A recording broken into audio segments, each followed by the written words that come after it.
back to the development in Senegal. Joining us to discuss this via Zoom on the show is Solomon Ogbole, a global affairs analyst. So, Mr. Solomon, the swearing in of 44-year-old Bassirou Faye is historic, especially in Africa. Tell us what you feel about this, with African presidents being old and gray all the time.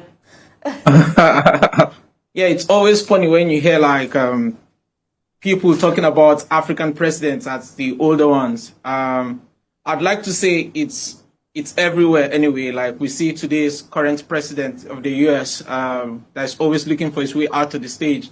But I still appreciate that we have the Cameroonian president to be really old, and our own president for sure, where you see memes on social media, Rock of Ages versus Ancient of Days.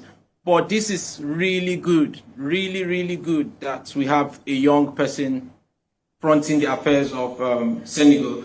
And I would encourage young people to do more, to participate a lot more in politics. It's still out.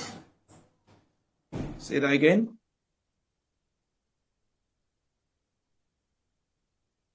Oh yeah, I thought there was like some network glitch or something. So yeah, so it is really good. I'm really impressed, especially by the fact that he's only come out of prison not too long ago, and then here he is being the president. So it's really good and quite motivating for the young people of the continent. Okay, so there was a drama that unfolded before his inauguration. Was him being in prison and just released a week before his swearing in. Well, you said this is a story of some sort. That of the late Madiba Nelson Mandela at play once again, or you remember that of Olusegun Obasanjo, who was also was in prison and became the president.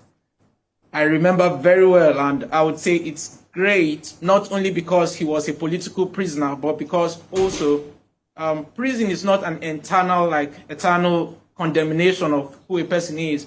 If you go to prison, it's just supposed to be correctional. It's a correctional facility to make you a better person, to come out and turn your life around and become something great and relevant for the society. So this is a really good example that going to prison doesn't mean you are rubbish or you can't amount to anything in the society.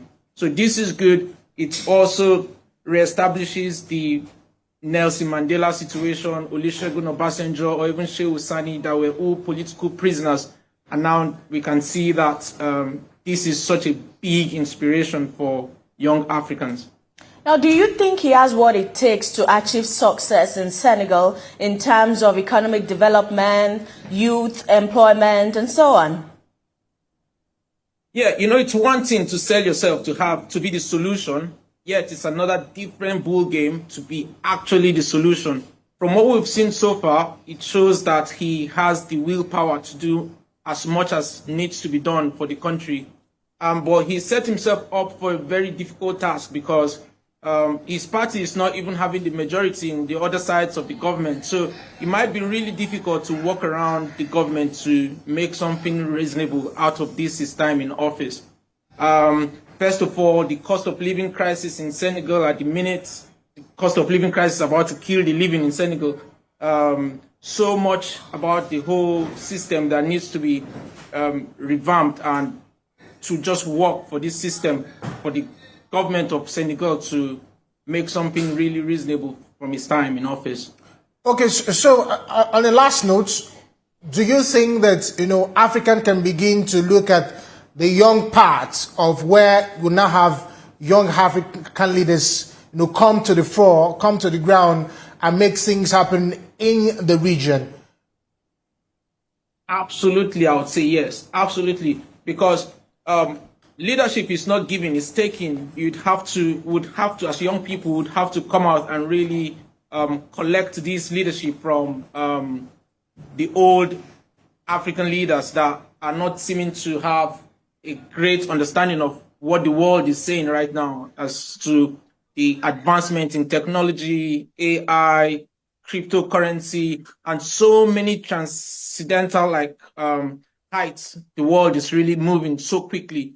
So I would say it's a good call for young people to come out and join politics and really collect this leadership just the way Bassirou Faye has done for Senegal. Thank you very much, Mr. Solomon Ogbole, Global Affairs Analyst, for joining us via Zoom from the United Kingdom. Thank you very much. Let's take you through some big stories that made headlines in the week. The Economic and Financial Crime Commission has arraigned Tigran Gambrian, an executive of Binance Limited, before the Federal High Court in Abuja. It was presented by EFCC operatives before Justice Emeka White. Mr. Gambrian and Nadeem Anjawala are arraigned on a 5-count charge bordering on money laundering and foreign exchange contravention to the tune of 35.4